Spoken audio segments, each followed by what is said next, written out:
Picture yourself on a winter evening, sitting by the fireplace, feeling rather pleased with yourself. Look at me, you think, master of flame, controller of combustion. Yes, you built this fire, you fed it with your logs, and you could extinguish its life if you felt like it. How civilized and in control you are. But the fire might view it differently. Its flickering flames have their own hypnotizing nature that promises warmth and safety. Its light pushes off the natural urge for drowsiness of the dark, and in fact, those crackling sounds of fire call forth ancient neural pathways to huddle with friends and family and tell stories. Now, imagine that it's the summertime. The scent of a barbecue wafts into your nostrils. The compulsion, when we smell it, to devour flame-grilled food is as undeniable as death and taxes.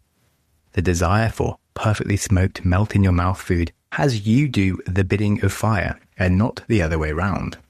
Fire has its own agenda, and it always has. Yes, we are the species that believes we control fire, yet we are the only species that fire has completely rewired from the inside out. You no doubt know that a fire will not spark without fuel or oxygen. Well, today we'll be learning how civilization itself would not exist without the combination of humans and fire.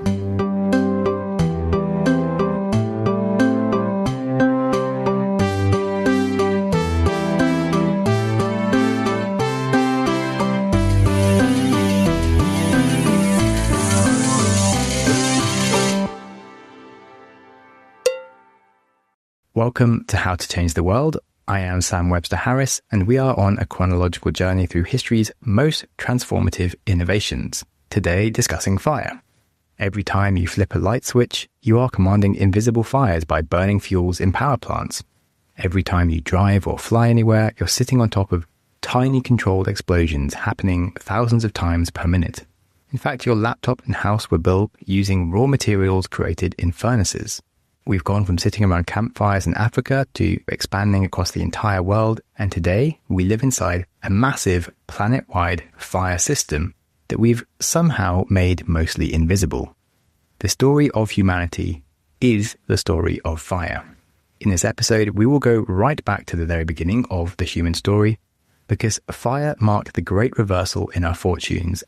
A perfect demonstration can be found in cave excavations across the world. One such cave in South Africa, at its deepest and oldest layers, we see a story of the lairs of lions and leopards. Around the full skeletal remains of these big cats is a litter of fragmented bone shards of their various prey, gazelle, birds, even the odd hominid, our ancestors. A human-like femur with some big chew marks definitely reminds us of who was the boss. But then we get to a higher stratus or layer in the cave dated from around 1 million years ago. And there we see the first signs of fire being used. And with it, a very different story unfolding. This cave is now clearly the home of early humans, who appear to lie at peace with their complete skeletons, and around them are scattered the bone shards of all sorts of animals, from snakes and lizards to flamingos and rats. Even the gnawed bones of lions with the marrow sucked completely dry. Yes, fire not only marked the hasty eviction of cave ownership by big predators, but more importantly, humans violently threw them off the top of the food chain as they went from being the hunted to the hunter. Now, yes, there is a lot more to the story of fire than predator-prey relationships and humans filling caves with their rubbish. Don't you worry. And so today we'll be exploring how this single innovation, the domestication of fire over 1 million years ago, transformed our species and then allowed us to expand across the globe and eventually gave us the power to supercharge our industrial revolution. On the way, we will explore why no other species has managed this feat, how it impacted things like gender roles, and in the final section, we will peer into the future. After all, we are living in the dawn of a possibly equal new power from artificial intelligence. But firstly, long before all of that, and before we even get to the part where humans become fire-wielding maniacs, we need to rewind the clock to 500 million years ago.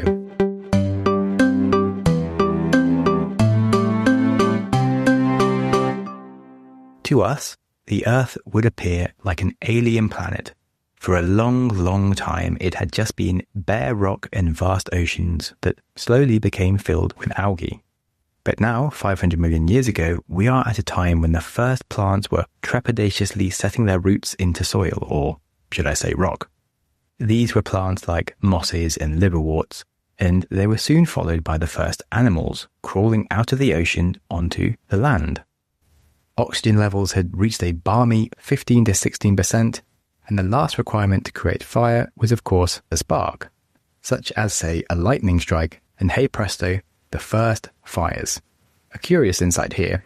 If God really did make planet Earth and our beautiful ecosystems, then he was probably an avid reader of Marie Kondo and her book, The Simple Magic of Tidying Up. When God looked over the land, he would have been troubled by the amount of dead plants piling up. When he saw the same species all over the place, he would have desired them to all be in the right homes. And in his excited effort to create a tidy home for his creations, by far his favourite tool would have been fire. Fire would clear out all the accumulated dead junk that piled up and put everything back in its right place, returning nutrients to soil and creating an amazing patchwork of unique habitats for a stunning variety of species across his beloved planet, each of which surely sparked great joy.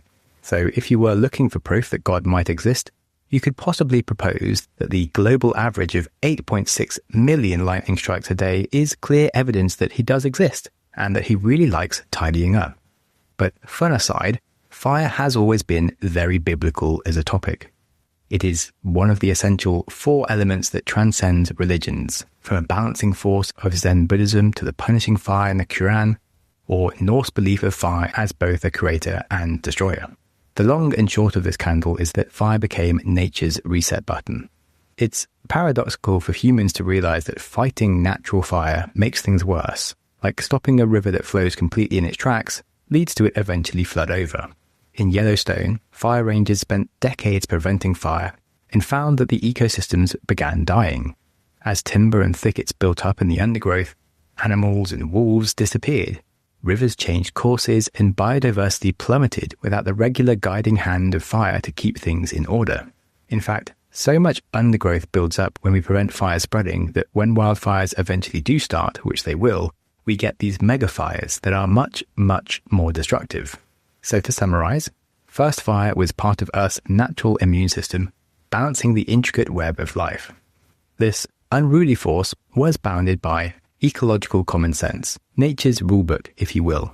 And this is all crucial to remember because humans were about to start setting fire to everything and anything, including that all-important rulebook.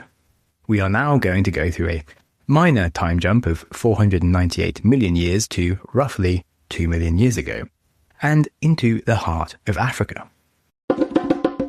Early human ancestors were about to make the leap from fearing fire to controlling it, representing possibly one of the most audacious experiments in the history of all of life. If you think about what our ancestors were attempting, domesticating a force that could not just kill them, but burn down their entire home and ecosystem. There is a dubious piece of Chinese philosophy that says, build a man a fire and he will be warm for a day. Set a man on fire and he'll be warm for the rest of his life. A stupid saying, but worth noting that it was a risky undertaking. Picture an early human, millions of years ago. Lightning strikes the savannah, igniting a grass fire. Every sensible creature flees, including you, of course, but the smell of something cooking brings you to scour through the wreckage whilst the embers are still smoking. What you find is perfectly cooked insects, roasted roots, barbecued small animals. The meat on it practically falls off the bone.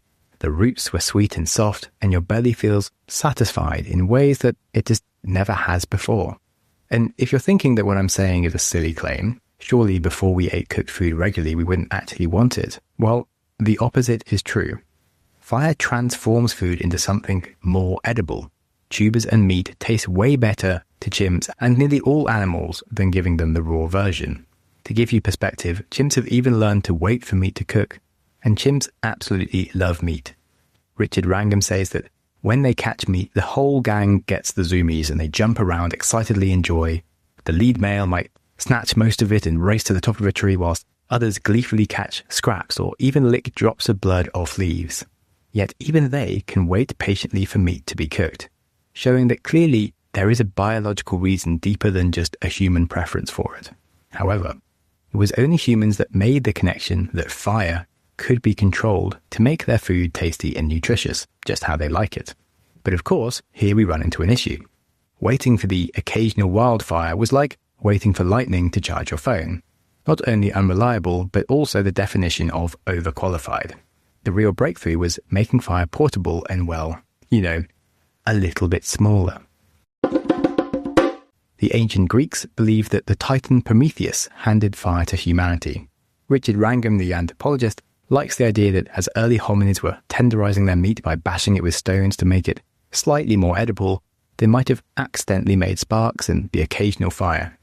And that might sound unlikely, but if you imagine your entire life outside and the fact that every time you ate meat you had to whack it a lot with stones, then it's not so unrealistic.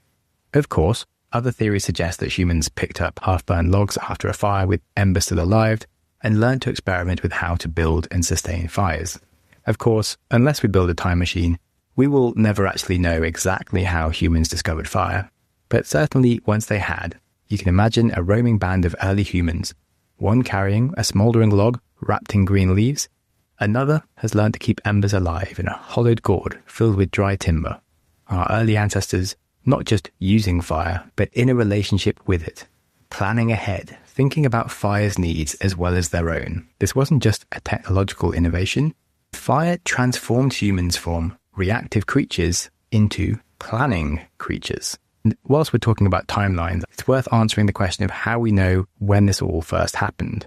Well, again, the answer is hard to know exactly, but the archaeological evidence does keep pushing this date further back as we discover new remains of older and older fires. Not long ago, we thought the first fire was 800,000 years ago. Then it was 1.3 million years ago. Now it seems to be 1.5 million years ago. But if we instead look at the biological evidence from human remains, it suggests that fire's influence on our evolution began around 1.8 to 2 million years ago, with our ancestors Homo erectus. So I'm going with Richard Wrangham's estimates. Now, sticking on the topic of human evolution and Richard Wrangham's ideas, here is another proposition that he made to help us grasp the scale of the changes to our species. He asked that we go on a thought experiment. Imagine arriving early at a stadium that seats 60,000 people. You sit down with your grandmother. Next to her sits her grandmother, your great-great-grandmother. And the pattern continues, each seat filled by another grandmother, as you go through all your ancestors flowing backwards through time. An hour later, the stadium has been filled in order and the final seat is occupied now to your right. She nudges your elbow, and you turn to see not a human face, but something wonderfully other.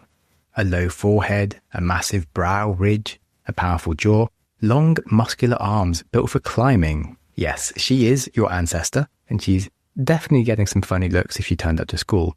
In these last 2 million years, evolution was in quite a hurry to change things. Over these 60,000 generations, from climbing trees to posting TikToks, fire has a lot to answer for. So, how did it change us? Well, fire represented a huge leverage in energy. Just as water mills harness rivers to grind grain and windmills can capture air currents to pump water, fire became humanity's first external energy system. It performed the biological work of processing and digesting our food outside of our bodies. Cooking gelatinizes starch, denatures proteins, melts fats, and makes meat and plants much, much easier to chew. It also kills parasites and germs. And all of this wonderful help contributed to the extraordinarily short amount of time that humans can spend chewing and digesting. When we look at the apes, gorillas possess jaw muscles that can crack walnuts. Chimpanzees have grinding teeth that can shred tree bark, and orangutans have digestive systems that can extract nutrients from very tough, waxy leaves that, trust me, you would not want to put in a salad. Humans traded all of these biological advantages to just outsource our digestion to fire. And if you want some more perspective, a gorilla eats 18 kilos or 14 pounds of raw food a day, whereas we eat 1.5 to 2 kilos of food, mostly cooked. In fact, a chimpanzee, which is only half our size, still eats twice as much as us. And the result of this is that apes have to spend 6 hours a day chewing their raw food, whereas we get a sore jaw if we try to eat one large raw carrot. jaw is so comparatively tiny and weak because we only need 1 hour a day to chew our very soft food. So fire already seems to be a pretty big life hack. But there's plenty more. When our ape ancestors finally get a break from all that chewing, you know what they're doing? Nope, not procreation. They are resting and digesting for another 8 hours a day. In fact, on the topic of procreation, they have such little time left to them that the average procreation session is a whopping 7 to 8 seconds. So an overlooked but incredibly appreciated impact of fire is that we humans are lucky enough to enjoy entire minutes of naughty business when we get lucky. So I think I speak for all of humanity for a second here on the podcast when I say, thank God for fire. Or Prometheus, or your ape-like great-great-great-great-grandmother. Okay, whilst you digest that tangent, let's get back to discussing your anatomy. Compared to great apes, our guts are almost half the size. And that's important to know because digesting is actually quite a costly thing to do. You've got to produce lots of crazy juices and acids and maintain all of the tissues in your long gut, which is quite nice to not have to bother doing. But there's more. Cooked food actually just has more energy in it. A bit like when you make charcoal by basically cooking wood to make it more energy dense. Zoo animals in captivity will put on weight much faster on a cooked food diet than a raw food one. And well-wishers in the UK who find cute hedgehogs in their garden might kindly feel like feeding them a little bit. But quickly, they'll be surprised to find that hedgehogs can become obese. So much so that if you feed a hedgehog regularly, it'll get so fat that it can no longer roll into a ball, which makes the point that cooking is just a crazy leverage for our species. We extract more calories with less effort. And doing more with less is the fundamental story of human innovation that we are going to be seeing time and again as we go through this podcast. And I'll be doing a deep dive on this actual topic of energy and leverage for sure. But remember, as always, there is a trade-off and you don't get something for nothing. Humans can literally no longer survive on just raw food alone. And fire is hardly a bonus, it is literally an essential requirement. We became like an optimized engine that needs a specifically treated fuel mix. But this rocket fuel made another change in your body that made this possibly one of the best deals in history. By outsourcing half of our digestion department to fire, we had a spare energy budget to fund the growth of the most expensive organ in the animal kingdom, our brain. You may have heard that it's only 2% of your body weight, yet it uses about 20% of our energy. Brains are 3 times bigger than our closest relatives, the chimpanzees. They may have impressive abilities to chew inhuman amounts of raw food for hours, but our brains allow us to do unchimp-like feats of planning, cooperating, and creativity, which is of course why human civilization and this podcast exists. And that leads us nicely into the next section when we discuss when did all this strategizing and human planning happen. Well, we can now discuss the second gift of fire. Now, as I'm sure you remember from your chemistry lessons, what does fire create?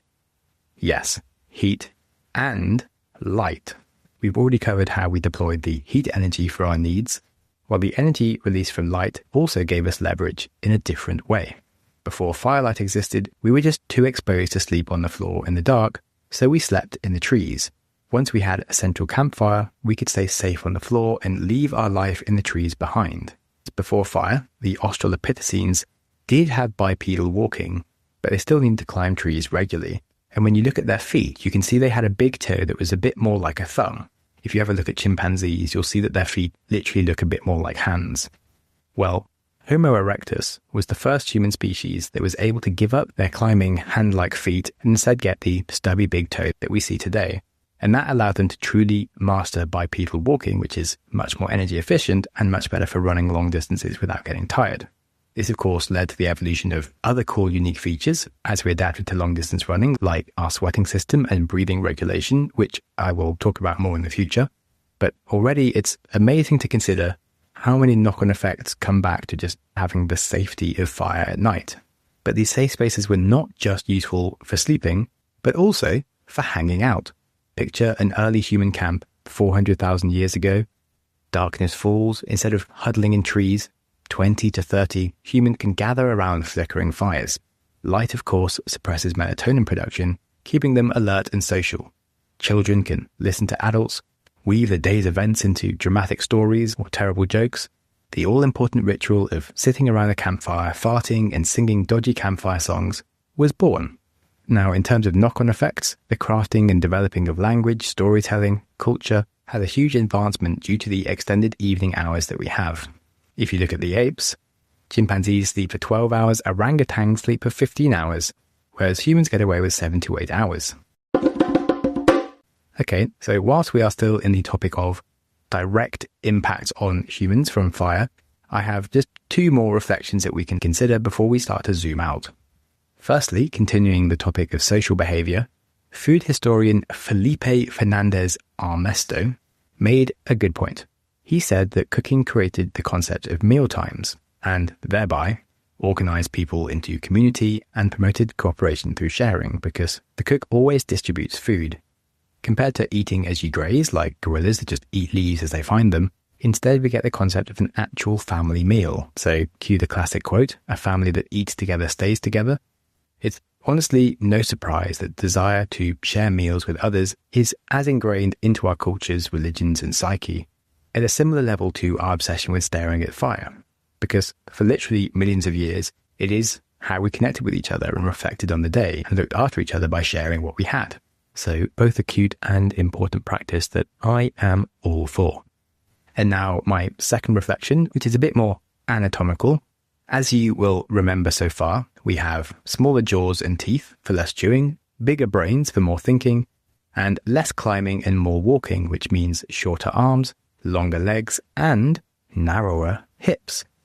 Well, the observant anatomists amongst you might notice an issue. Bipedal walking with narrower hips and bigger brains?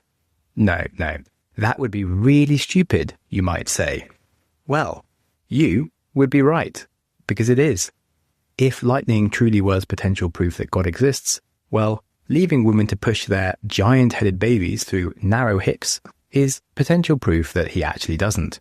I mean, sure, why not? Let's just create an extremely tight birth canal with a big twist in it for no reason. Well, regardless of your thoughts, despite this being a giant pain for our species, especially the women, obviously, the one thing that stopped us from being a complete evolutionary dead end was in fact cooked food. Our increased nutrition meant that we were able to start having babies earlier and that were less grown, which means that humans had babies that are totally not ready for the world. And yes, it still doesn't solve the problem, but at least it helps a bit. Human mothers used to have a 1 to 2% risk of dying in childbirth, which for our ancestors that had 8 babies became a 10 to 20% risk across their lifetime. If we were to compare that to other apes that walk on all fours with their wider hips and smaller heads, well, our birth risks are completely wild. Luckily today, modern medicine reduces most of these risks, but that is incredibly recent. So the fact that despite this giant biological trade-off, we became the dominant species shows that fire's advantages were overwhelming. Which leads us nicely to a new question. If fire was such an incredible advantage, why didn't any other species figure it out? I mean, if you think about it, plenty of animals have learned to fly, which isn't exactly easy. Chameleons, octopi, squids, they can change colors and melt into the background. Certain eels and fish can electrocute you. Like, evolution can find a way to do some pretty difficult things.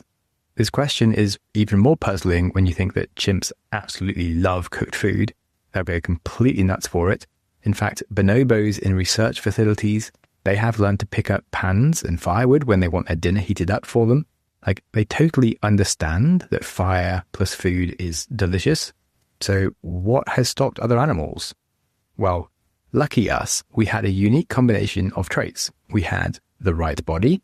As I said, our Australopithecine ancestors were bipedal, meaning they walked on just their legs. That freed up their hands, which is conveniently very useful for carrying and manipulating fire without setting yourself on fire. Remember, all other apes literally walk on their knuckles, which is kind of inconvenient. Secondly, we had the right minds. Even before we mastered fire, our ancestor, Homo habilis, had brains that were 50% bigger than modern chimps. The extra brain power was just enough to make the cognitive leap from fire scary to fire useful if handled carefully. And then after we started cooking regularly, Homo erectus developed brains twice the size of chimps pretty quickly. At that point, we were no longer just using fire, we were thinking strategically about fire, planning around fire, and probably having philosophical debates about the nature of fire. Then, lastly, we also had the right attitude. Every other animal on planet Earth was giving a hard pass on the whole flaming death experiment business. Humans were the only species willing to repeatedly risk death to understand fire's patterns and subsequently push the boundaries of what was possible. As the saying goes, if you play with fire, you will get burnt. But what the saying doesn't say is that you also get to rule the world. A different saying that's worth noting by Richard Nixon, he says that the finest steel has to go through the hottest flames. Fire really forged humanity into something new, and as we'll start learning about later, it also is a pretty terrifying species for everything else on Earth. But before we get onto that, let's talk about gender roles. Okay, we've established that fire turns humans into cooking addicts. That was our Act 1. Now it's time for a plot twist as we reach roughly 400,000 years ago. As the early humans mastered fire control, it began reshaping something else entirely, our social structures and relationships. In fact, it basically invented the concept of marriage, and not in the romantic way that you're thinking. Instead, it was an economic partnership. Here's how it worked. One person specialized in the dangerous mobile work, hunting, security, etc., whilst the other partner mastered the complex stationary work, gathering, fire management, and cooking. This wasn't about dominance by one or the other, it was literally about efficiency. If you travel to any traditional society on Earth, from the Inuit hunters in the Arctic to the Hadza foragers in Tanzania, you will find the same division. Women run the kitchen operations, and marriage fundamentally revolves around sharing food. Among the Inuit, every wife was expected to have a substantial meal ready when her husband returned from hunting. The smell of boiling seal meat and broth would greet hunters as they entered their igloos. This wasn't about tradition, it was just survival economics. Now, that doesn't mean that there were never arguments or toxic relationship styles. To quote anthropologist Will Jimmer Stefansson, when talking about the Inuit, he says, "A wife who cooks badly might be beaten, shouted at, chased, or have her possessions broken. But she can also respond to abuse by refusing to cook or threatening to leave." And in case I'm giving the impression that this is something that men decided, we can look at societies where women run everything instead. The Meghalaya people in India, there, women own all the property, they make all the decisions, and guess what? Women still do most of the cooking. So this suggests that the pattern of cooking and job roles isn't about male domination, but about practical specialization that emerged from just the unique demands of a fire-based food system. So if it's not just patriarchy, let's look at the bigger picture. In the animal kingdom, mating systems adapt to their feeding systems, and it's not the other way around. So if we look at chimpanzees, a female chimpanzee needs support from all the males in her community to defend a large feeding territory of scattered fruit trees that she can eat from. Because of this, she doesn't bond with just one male. Instead, she mates with all of them. And that way, they have a stake in protecting her and her children. However, if we look at gorillas, a female gorilla can eat leaves and vegetables basically anywhere, and she doesn't need a defended food territory. Rather, she just needs protection from other gorillas. So females tend to mate with just a single dominant male. Well, in early humans, we find that fire and cooking created a completely new feeding system, and that required a new social system to match it. And pair bonding was the answer. It's a partnership where each person brings different skills to the table. To be clear, I don't want to give the false impression that women only ever cooked and never participated in a single hunt. We can be sure that sometimes entire villages worked together in hunts. Occasionally the odd woman was a gifted hunter, but it wasn't the norm. Whilst we're on the topic, I mentioned male aggression earlier. It turns out there was even a role for male aggression in certain circumstances. If you've ever watched nature documentaries, you might remember seeing a cheetah kill a gazelle with vultures circling overhead, quickly attracting lions and hyenas to steal the kill from them. A similar issue happens with humans. When we cook with fire, the smoke trail broadcasts your location to every hungry human within miles. Well, someone needed to be responsible for guarding the operation, and the husband that's willing to bonk anyone on the head for taking your dinner was a good husband. So in fact, even today, psychology studies do show repeatedly that women do have, on average, preference for men that display some aggressive qualities, which, when we look at our history, certainly makes sense to desire a man interested in hunting and defending you. Luckily for you, we will have a huge deep dive into aggression in the next episode on language and cooperation. But whilst we're talking about interesting psychology, here's something else that might surprise you. Among the Bonarif people, research has discovered that husbands were actually very chill about their wives sleeping with other guys. However, feeding another man was an absolute no-go. Essentially, that meant that sexual infidelity was an annoying but tolerable event. But food infidelity, that meant immediate divorce. And the interesting thing here is it just flips our modern assumptions about what matters in a relationship. It really shows us that early human marriage was essentially a business contract of the wife providing consistent, high-quality food preparation and fire management services in exchange for protein procurement and physical security. Now, romance within that was probably a nice bonus, but the core transaction was economic. Sure, it does make you think of the phrase that the way to a man's heart is through his stomach, but rather than a cute saying, it's perhaps describing a fundamental basis of human pair bonding for most of our species' existence until the modern day. Of course, we do live in a very different time now. We are blessed to live in an information age where physical power and aggression isn't especially useful, and both members of a marriage can gather all the food and resources they need using just their brains. It's crazy to realize how recent this is. In the 1980s, when Margaret Thatcher was only the Prime Minister of the entire United Kingdom, she still took responsibility to put a meal on the table for her family every day, which is crazy and a very outdated expectation. Things really started to change around the year 2000, where you can see the public interest shift. Jamie Oliver, for example, became famous with his Naked Chef series, showing men that they can cook after all, and it might actually make them more attractive to females if they can bish bash bosh something into the oven. This did lead to one unhappy man pushing Mr. Jamie Oliver up against a wall and saying it was Jamie's fault that now he has to cook 3 meals a week, which is just a crazy reminder how recent this change is. And on the topic of recent changes, even more recently, over the 2010s, many of us became incredibly time sensitive and lazy. When we do cook, we want it ready in 15 minutes, and sadly, increasing numbers of us don't even cook at all. Regardless, if history and biology teach us anything, change is constant and those who don't adapt fall behind. So I found this section interesting and useful to understand how things were, and also learning about why does help us make better choices about how they could be in the future. Fire did create the first economic partnerships between the sexes that did last for hundreds of thousands of years.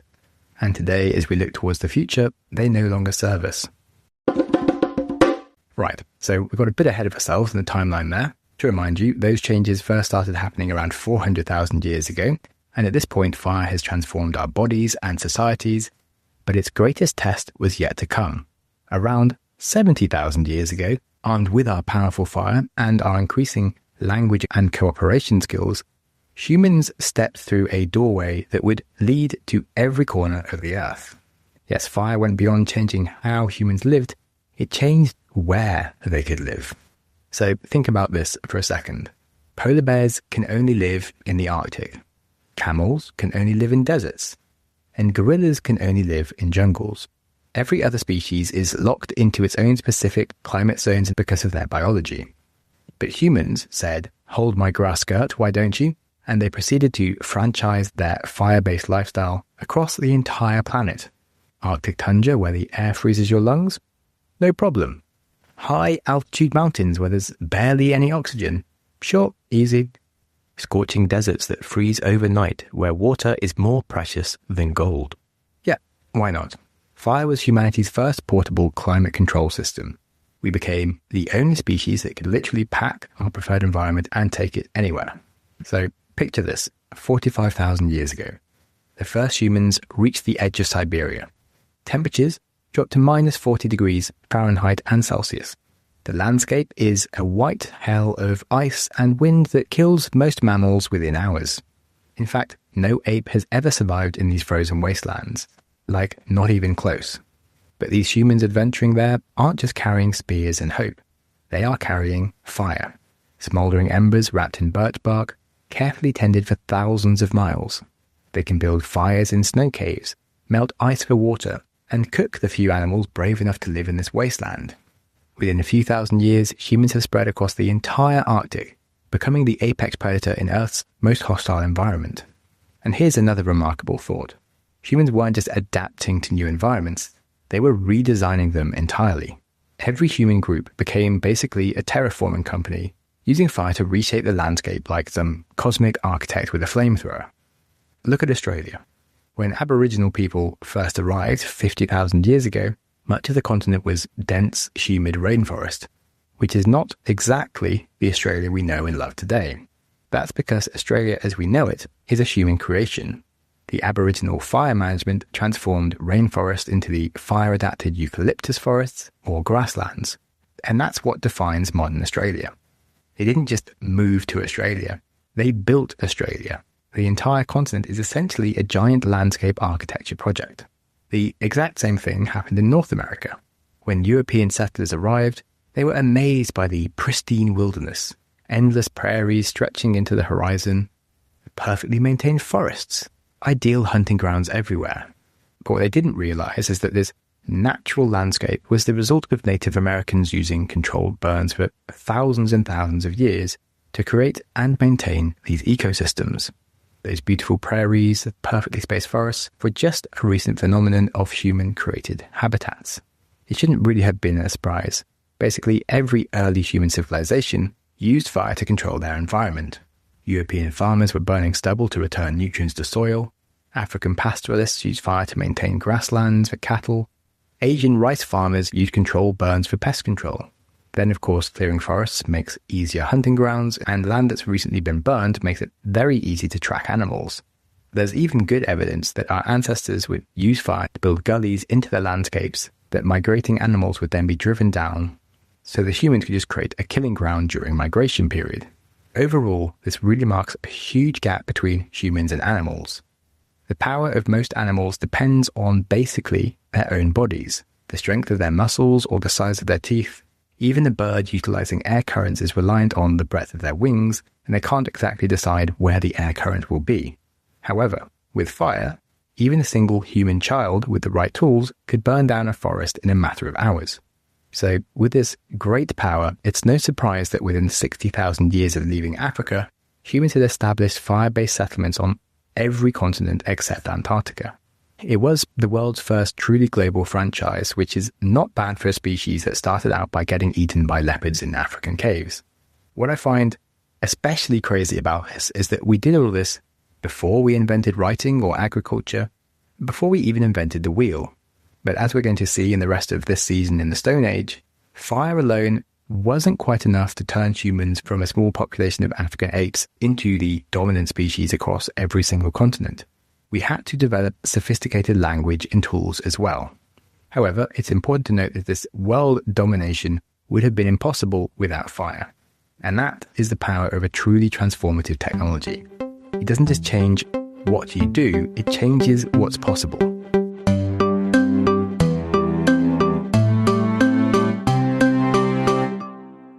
Okay, so that covers fire's greatest hits from the Stone Age through to global human domination, transforming both humans and landscapes over hundreds of thousands of years. However, very recently, in relative terms, in the 19th century, everything changed again when we learned how to burn the past itself. Before that, humans had a very straightforward relationship with fire. We burned stuff that was alive or had been alive very recently. Wood from trees, grass from fields, maybe some dried dung if we were feeling fancy, and these fires had very natural limits on them. Trees, of course, take decades to grow back.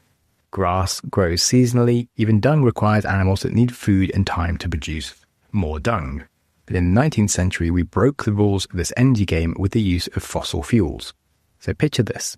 You are Thomas Newcomen in 1712 and you've just built the world's first practical steam engine.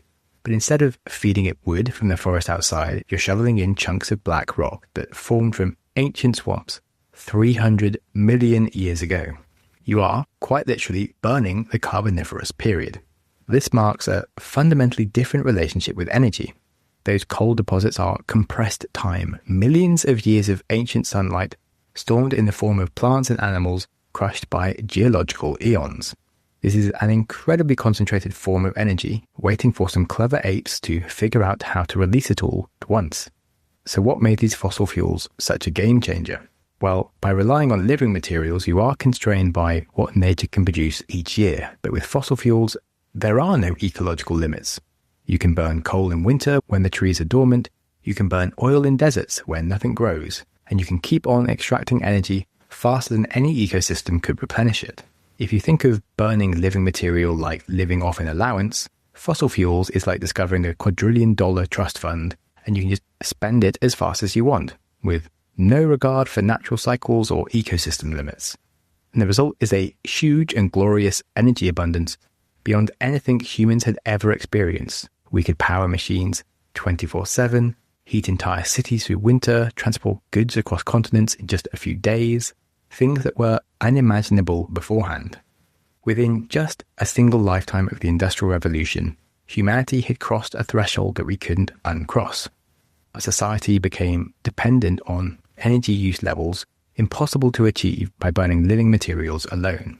To put our energy demands in context, to power New York City with firewood, you'd need to be clearing entire forests every day. So what happened is that we accelerated into the future by borrowing from Earth's past.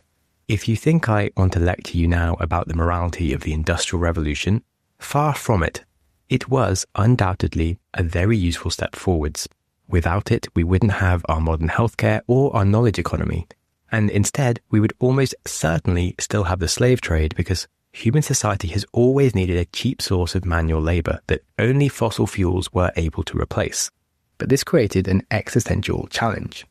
It put us in a race against time to innovate new energy systems before our current ones run out, or we accidentally cook the planet beyond recognition. We can't simply stop burning fossil fuels overnight. Our transport systems, healthcare, infrastructure, food production, digital networks, etc., on them completely. Cutting off tomorrow would be a catastrophic event, leading to billions of people dying, and civilization would take a giant step backwards. Equally though, it's literally impossible for us to carry on as we are indefinitely, simply by the fact that we would actually run out of fossil fuels if the biosphere doesn't have more problems beforehand. So the next test of human ingenuity asks us if we can innovate our way out of the fire trap that we have created. The next few decades will determine whether fire remains humanity's greatest ally or becomes our final adversary. Now, of course, I'm an optimistic person, so I feel pretty sure we will be okay. But it's important to not be fooled by thinking that the rise of electric cars will solve everything when there is the shipping and air industry, plastics, fertilizers, all of which are completely dependent on fossil fuels currently, and without which we would be toast.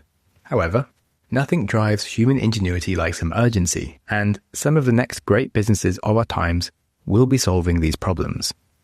And so that leads me into the final section on the lessons for our future. So let's begin by reflecting that fire still does have a will of its own. It burned London to the ground, Chicago, Dresden, and it does like to remind us that we really are junior partners in a relationship that began 2 million years ago. Here is an incredible quote. "When they burned the Library of Alexandria, the crowd cheered in horrible joy. They understood that there was something older than wisdom, and it was fire. And they understood that something was truer than words, and it was ashes." I started this episode by asking whether we control fire or fire controls us. The answer, as we have discovered, is both.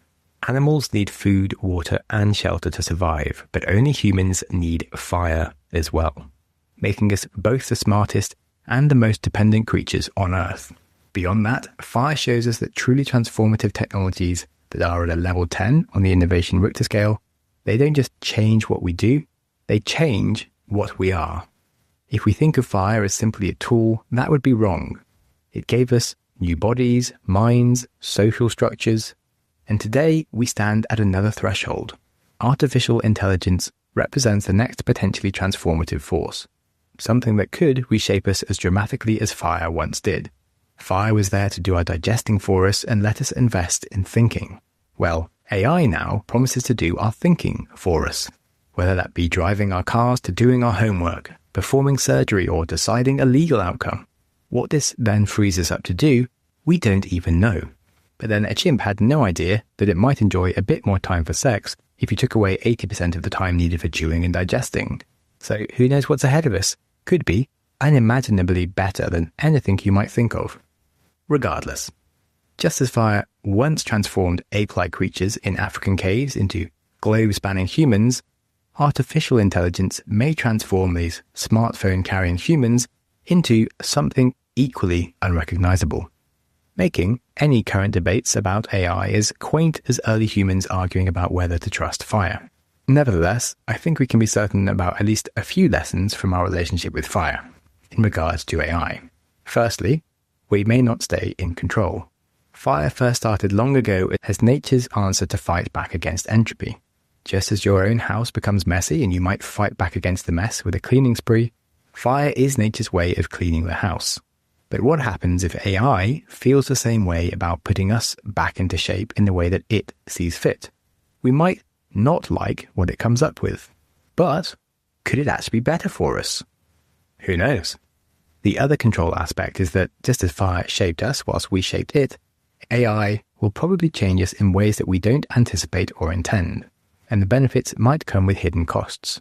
Fire gave us bigger brains, but childbirth became much worse, and our body is completely dependent on cooked food, and our society runs on energy abundance. AI may enhance our capabilities, but it will make us codependent on its digital systems. When all our cars are autonomous, when robots perform all our manual work and write most of our software, we wouldn't even know how to do it ourselves if we needed to. We might well look back on these jobs with the same horror that we look back on the slave trade, which leads to the third point that there will be no going back. Once humans became fire dependent, they couldn't return to their pre-fire existence. We simply can't survive on raw food. Even if we wanted to, we just can't physically chew carrots for 6 hours a day, let alone digest them.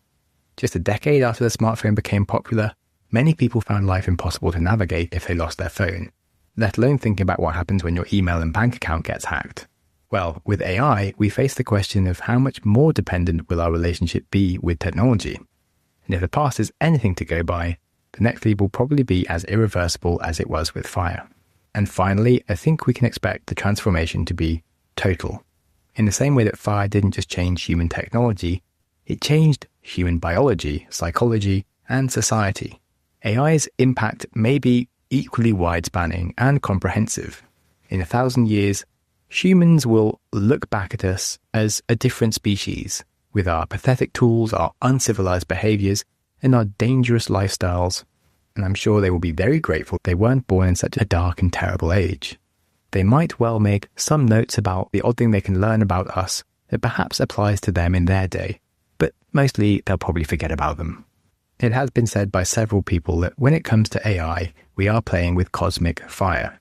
And I think we've learned in this episode that that's actually a pretty accurate description. Fire was the greatest form of leverage in the history of our species, and artificial intelligence might well represent an even bigger event.